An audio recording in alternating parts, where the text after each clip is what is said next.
E aí, moçada, nono ano, estaremos trabalhando hoje algumas perguntas do capítulo 8, Guerra Fria.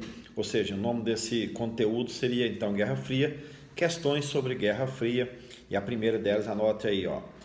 O que foi a famosa Guerra Fria? Por que leva o nome Guerra Fria, tá? Você pode responder assim, que seria a disputa entre norte-americano versus o povo soviético, a União Soviética.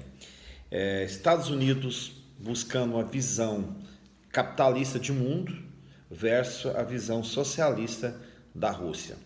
Isso pós-guerra, Segunda Guerra. Então, pós-Segunda Guerra Mundial, então você vai ter esses dois polos. De um lado, Estados Unidos, do outro lado, a União Soviética. Então, a busca por domínio territorial, tecnológico do planeta é a Guerra Fria.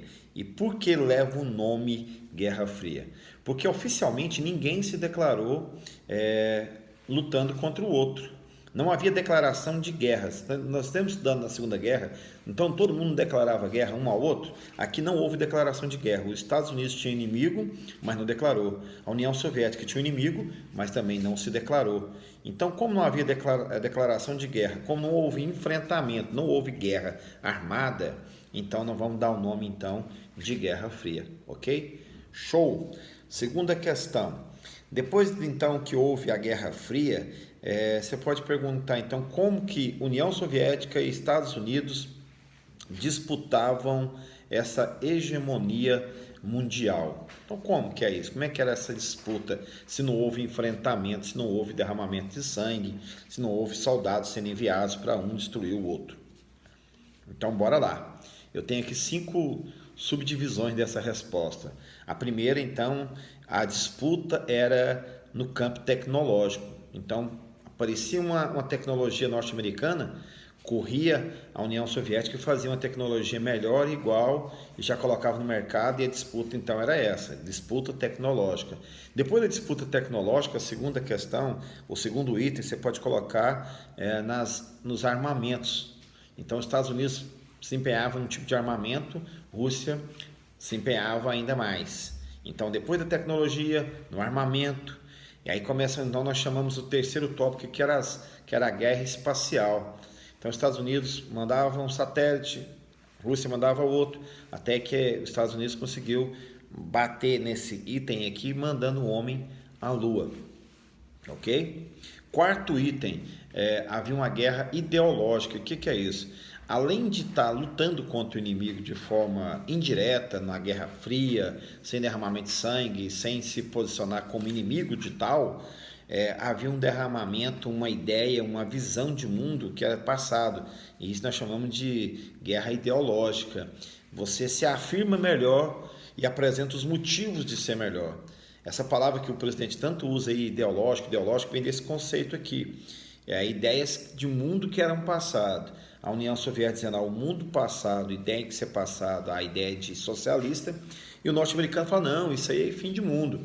O melhor mundo é o mundo capitalista. Então, eles vendiam essas ideias e assim ia.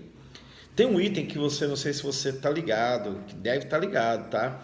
Que é o item 5, que é o esporte. Então, além da tecnologia, das armas, do espaço, da guerra espacial, da guerra ideológica, você vai ter a guerra nos esportes. As Olimpíadas eram marcadas por guerra entre Estados Unidos e União Soviética.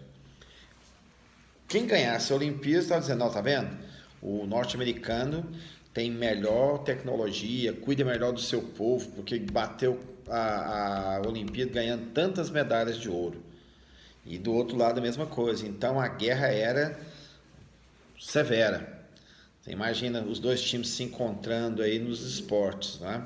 Era verdadeira batalha, não era só um esporte, não era só ganhar uma competição, não era só um espírito olímpico altruísta, bacana, não. Havia toda essa visão de mundo atrás da medalha. Bacana? Nós temos então a pergunta 3. Por que o conflito, por que o conflito alcançou o Vietnã? O que tem a ver o Vietnã com essa guerra entre Estados Unidos, ideológica entre a União Soviética? Se você prestar atenção, a guerra é assim. O Vietnã vai ter duas grandes partes. A parte norte tinha uma visão apoiada na visão russa, na visão do socialismo, queria unificar os dois países em um só. Queria pegar a parte norte e a parte sul e tornar um só país. A parte sul, que era governada com o apoio dos norte-americanos, não queria unificação com a parte soviética ou com a parte socialista. Então daí vai rolar o conflito. Os Estados Unidos, a partir de 1961, vai enviar um monte de tropas, vai ficar de 61 a 73 enviando tropas, mandando bomba, destruindo o Vietnã do Norte. Só que, além de matar 2 milhões de soldados, destruir o meio ambiente, ele não conseguiu, apesar de tudo isso, ele não conseguiu a unificação, o isolamento. Os dois países se unificaram e o governo assumiu então uma postura em 1976 socialistas. Por isso que as pessoas vão falar que os Estados Unidos perde essa guerra. Houve muito derramamento de sangue, perdeu muitos soldados. Os próprios norte-americanos ficaram assustados com a primeira vez que perderam tantos soldados e, além disso, não conseguiu atingir o objetivo que era a unidade. As pessoas, pelo contrário, ficavam vendo os Estados Unidos derramando sangue, mandando soldado, gastando dinheiro, se endividando e, no final, o país se torna socialista, se afirma socialista. Bacana? Então, você pode anotar isso. Qual a intenção, é a última pergunta nossa para fechar o questionamento, qual a intenção da Revolução Cubana? O que pretendia a Revolução Cubana?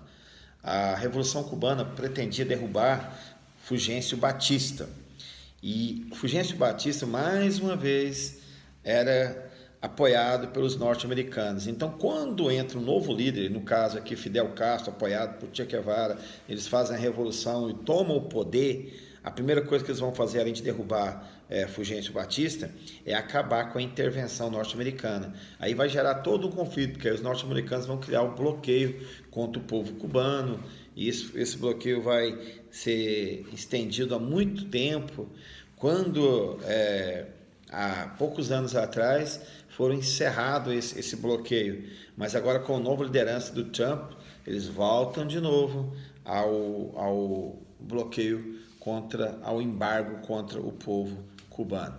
Então, o objetivo, lembra disso, derrubar a intervenção a norte-americana, derrubar o governo de Batista, ok?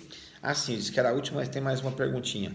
Quem motivou o conflito entre Israel e os palestinos? Você vai lembrar para mim que a partir da Segunda Guerra Mundial, a ONU vai ajudar Israel a criar o Estado de Israel, oficialmente, em 1948. Isso agravou o conflito. Então, o que motivou o conflito entre palestinos e judeus? A ONU apoiar a criação em 48 do Estado de Israel. E aí, em contrapartida, o povo palestino vai criar a OLP. O que é a OLP, professor? Organização para a Libertação do Povo Palestino. Essa entidade foi criada e se intensificou para a organização de um Estado palestino em 1964. Ok? Então, você pode explicar, além do objetivo ao conflito, você vai explicar também que há um objetivo de se organizar um Estado palestino. Detalhe, Estado cada vez mais difícil, porque cada vez mais, a partir de 48 e 64, os judeus invadem o espaço onde há o maior número de palestinos e está expulsando os palestinos da sua terra. E por isso há esse conflito todo, por isso há homens-bombas, por isso há guerras todo dia em contrapartida. E esse Estado aqui em 64, essa organização de um Estado palestino, embora não tenha um papel apoiado pela ONU, eles acreditam que ali é o nascimento oficial do Estado palestino. Então, eles se organizam e acham que esse Estado já está organizado. Não é reconhecido por mundo, não é reconhecido pelos Estados Unidos, que dá esse carimbo oficial aí, mas eles se reconhecem como já um Estado criado, esperando só a ONU dividir a terra e dar um pedaço de terra para eles. e a gente se encontra daqui um pouco para continuar falando sobre isso. Um grande abraço, fique em casa. Hoje está gostoso, a temperatura está igual no shopping hoje. Um grande abraço, fique em casa.